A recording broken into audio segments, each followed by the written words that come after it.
Good morning, quilting friends. Well, this morning I have finished a little quilt that I want to put the binding on, and I thought, well, I'll make a video because this is a binding technique that I like to use when I want a nice smooth finish and it looks more professional, but it's a little tricky to do. Quite often when I do like small quilts like this mug rug, get it up here where you can see it, I just do what's called the tucking method, and one end gets tucked into the other and then you sew across it, but it leaves this little bit of a ridge, kind of a bump there, so it's not a nice smooth finish. And this method I want to do this morning is the seam method, and it will leave a nice smooth finish. So I'm going to get things set up at the sewing machine and turn the camera around and be right back. So I have my binding strips prepared here. Now I've cut mine 2 inches wide. I like to use warm and natural batting or something similar to that. It's a very thin batting, cotton batting, and so I know that I need 2 inches on my binding strips to get them to do the 1/4 inch that covers the quilt top and then is able to fold around to the other side and cover up that stitching with the fold on the other side. If you're using a thicker batting, you might want to cut your strips to 2.5 inches.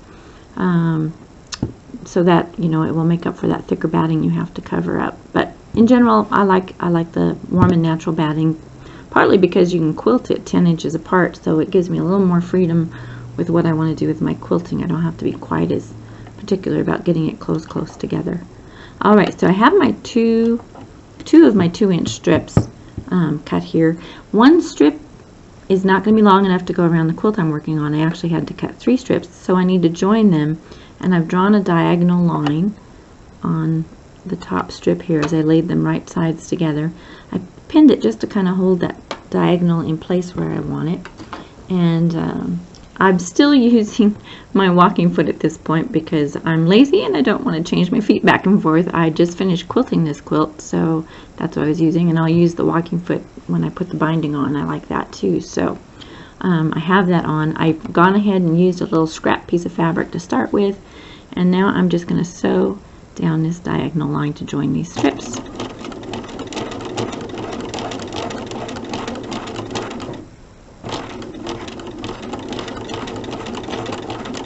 I'm taking a long enough stitch that I don't have to worry about hitting the pins, so I'm just sewing right over them this time. I usually try to avoid that. Okay, I'm going to stop the video and show you what the next step is.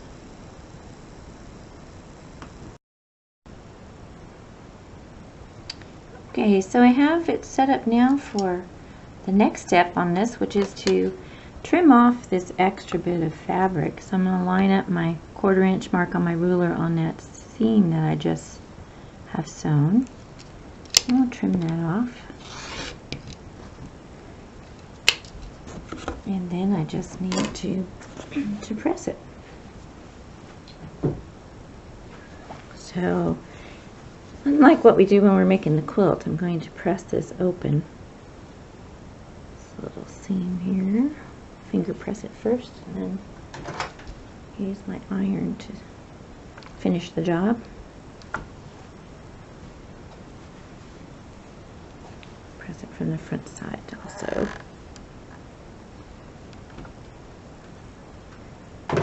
And then I'm going to trim off those little triangles that can end up in this process. So just to straighten up the edge. That one doesn't look too bad over here. Just going to straighten this up a little bit. That little rough part. And then flip this around.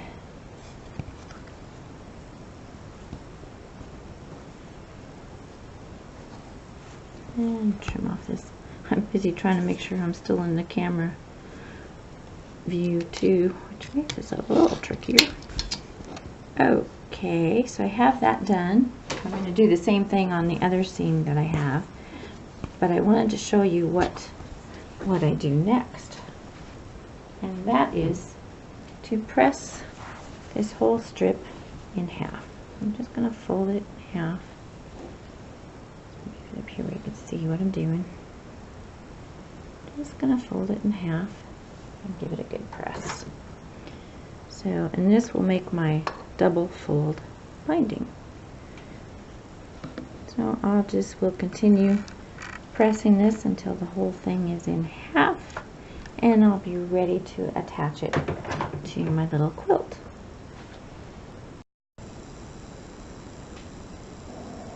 So I'm back at my machine now, and with my binding, and with long bindings I tend to just kind of roll up the extra, so it's a lot easier to manipulate around my quilt.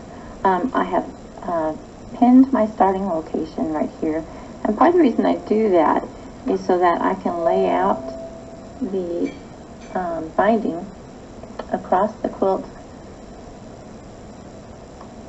I can lay out the binding across the quilt and check to make sure that I don't have any of those diagonal seams that are joins, that none of those end up on the corners. I don't want to add another diagonal seam to the corner, and I also don't like to have one in this section where I'm going to finish with the final seam. So I like to check that first and adjust if I need to adjust. And then the other pin I've put in place is over here. So 10 inches from my starting pin, I have put my ending pin. This is where I'm going to stop sewing the binding as I come around. And I've left myself an 8-inch tail.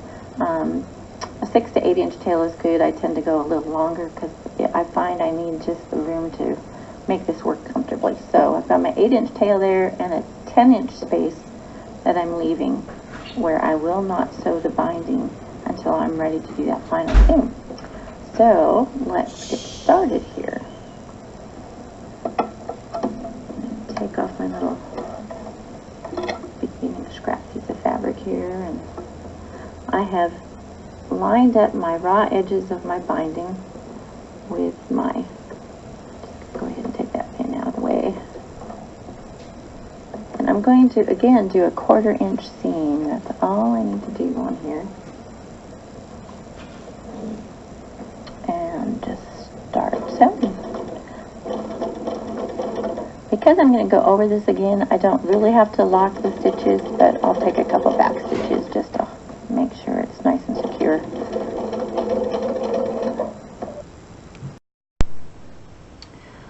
Well, I'm back after a little technical glitch there with my computer. Something about the battery ran out of juice.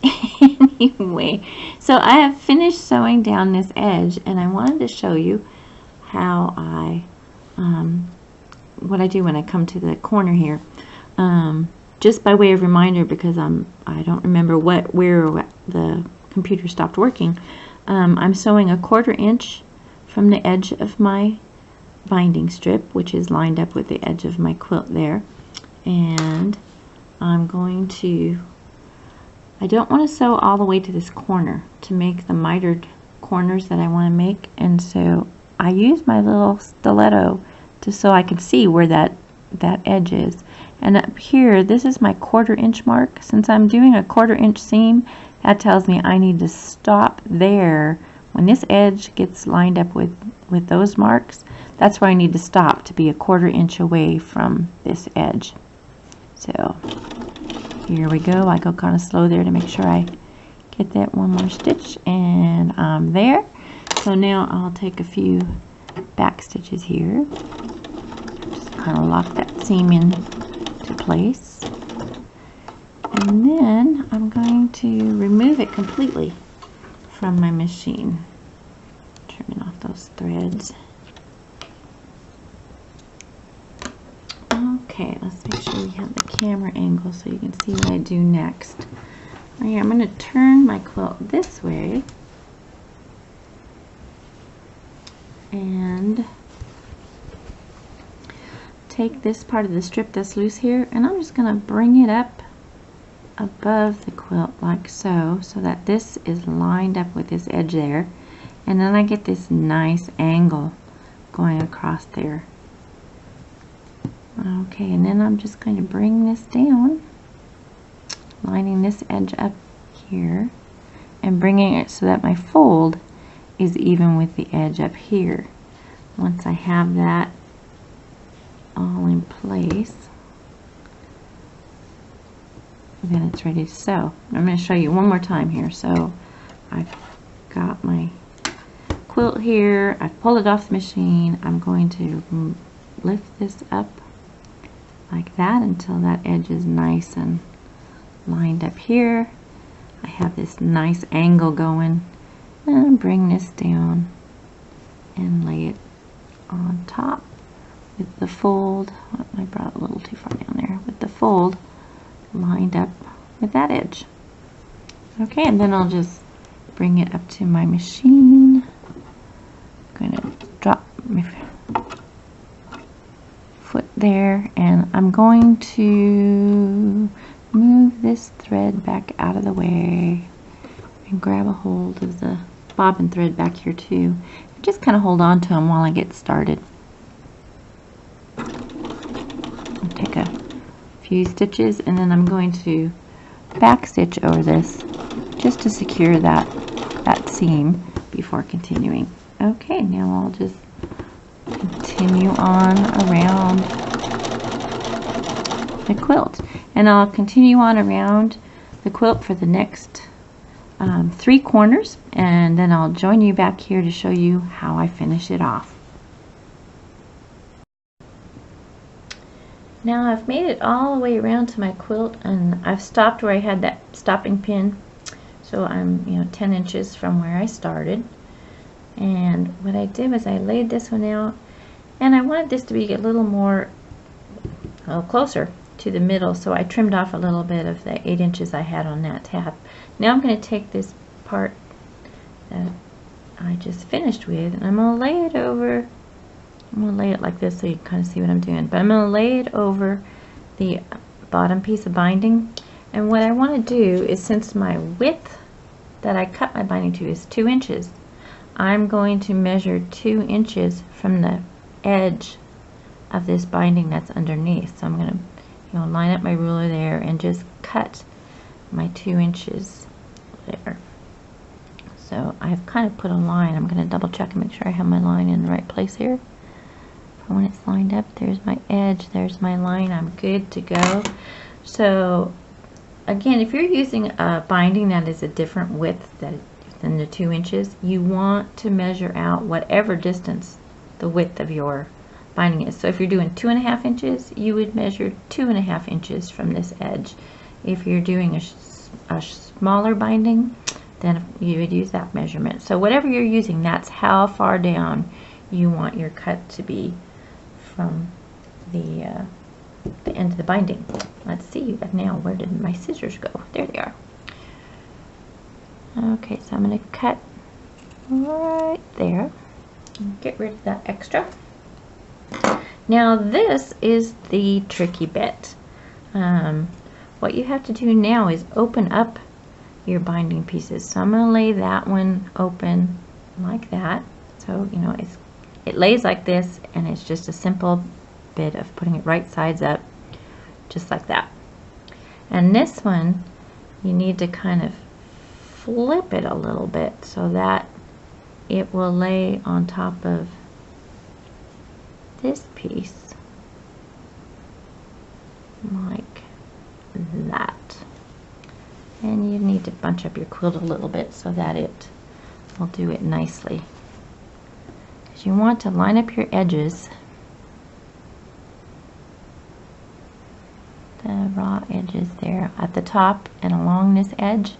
You want those lined up. And then I'm going to take and lay my ruler so that I can draw a diagonal line right along that. I can get my quilt to lay flat enough so I can lay this down right along this, going this direction. I want my diagonal to go this direction. So I've lined up the line on my ruler with this edge of the top binding strip, and I'm going to draw my diagonal line on it. Not going to worry too much about shifting at this point. Okay, then what I need to do is use a couple of pins to hold this in place. Right, everything's lined up nicely again. I'll get my pins here. Just stick a couple pins in just to hold it so that I can sew these together.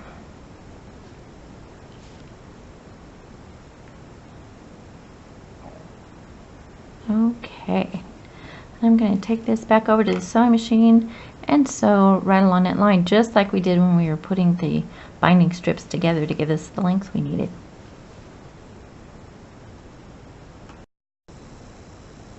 Okay, so I'm back in my machine, and I'm going to start this process by putting a little scrap through, and then I can move this up to where I want to sew on that line.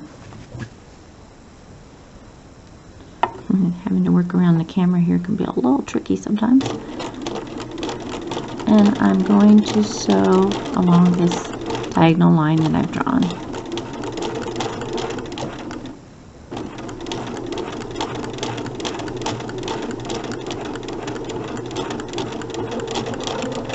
Okay. Now that I have that sewn, I'm going to remove the pins. And then just like we did before, I'm going to take it over to my ironing board. I'm going to cut off a 1/4 inch from that seam and then press it open like we've done before. And then I'm going to repress the fold into place. So I'll go do that and be right back.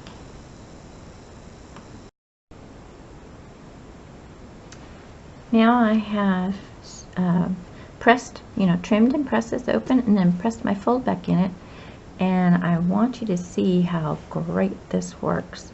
So now this lays perfectly between that 10-inch section, nice and flat, and the seam will disappear right in there just like the diagonal joins we did before.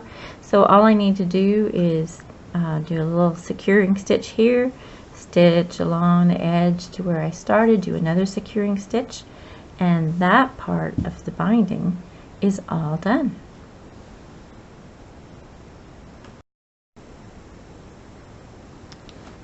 So I've stitched down that last little bit, and look at that beautiful, beautiful seam we have there, just disappearing the way it needs to.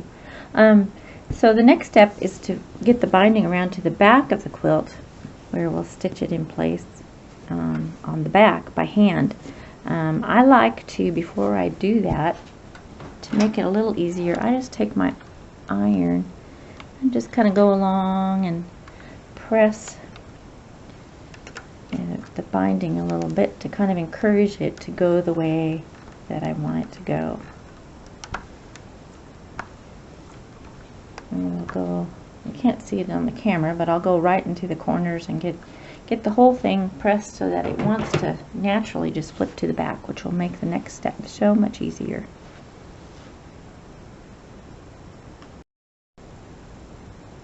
The last thing we need to do to finish our binding is to fold it over onto the back of the quilt. And this is the line, the stitching line that attached our binding to the front. So my goal is to bring that binding over, and I want it, the reason I do 2 inches is because I know with this batting, this thin batting I have, 2 inches fills it nicely. It's all, there's no loose up here, it's nice and stiff, and it covers my stitching. So it's going to completely cover up that stitching from the front.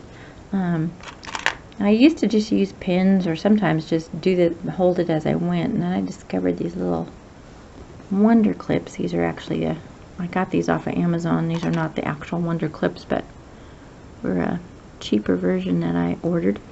And so it's nice for holding everything in place. And the corners, you're also going to miter the corners. So I've got it, there's that angle naturally there, and then I'll fold it over here and get it lined up with this side. I have found that these little clips just hold things in place for me, and so it's been less stress on my hands and fingers trying to hold everything in place while I'm sewing. Okay, I'll put one more in here. So once I have that all clipped or pinned, if I'm going to do that, then I'm ready to start stitching onto the back. So I'm going to flip it around to this part I already have going.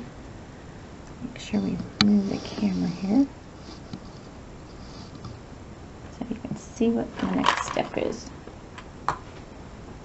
And I call it a blind hem stitch. I'm thinking it's a blind hem stitch, but I look for a thread that's going to match my binding. In this case, I'm also matching the background because they're the same, but I go for the thread that's going to match the color of my binding.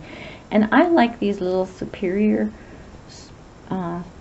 bobbin holders. They come with all the bobbins. I've actually got one of each color. They do two, and so I've got one with the reds and yellows and oranges and things too. Because then I have basically any thread I could ever want for these sorts of projects, and they come on these little pre-wound bobbins, so it's a cheap way to get all of the threads with all the colors that they have. So there's my plug for Superior threads, which I happen to love. So I found this thread that's going to work well for that, and I have threaded my needle, and I've put a quilter's knot at one end. So I'm going to start just by working my needle in between the two layers of the binding and popping up right at this edge. And just pull that through like that. And so I didn't go through the front side, just hiding the thread inside there. Then I'll bring this down in place, and right where I popped out, I'm going to stick my needle just right in there and then bring it back up, just catching that binding, and work my way around the quilt. And so then with that thread and all, it's just going to blend in there very nicely, not really show those stitches. And I'll hand stitch all the way around. Oh, the other thing I forgot to mention is I tend to work with a length of thread that's no longer than 18-20 inches at the most. I found if I work with longer threads that they would get all tangled up and knotted, and I ended up just being frustrated. So by using this slightly shorter thread length, I don't have those issues nearly as much. Anyway, so that is my tutorial on binding. Let's see if I can actually show you the quilt I'm working on. I had some leftover triangles from a quilt I was making, and so I put the triangles together to make this little runner size quilt. Back up a little bit here so you can kind of see the little quilt that I made from the leftovers.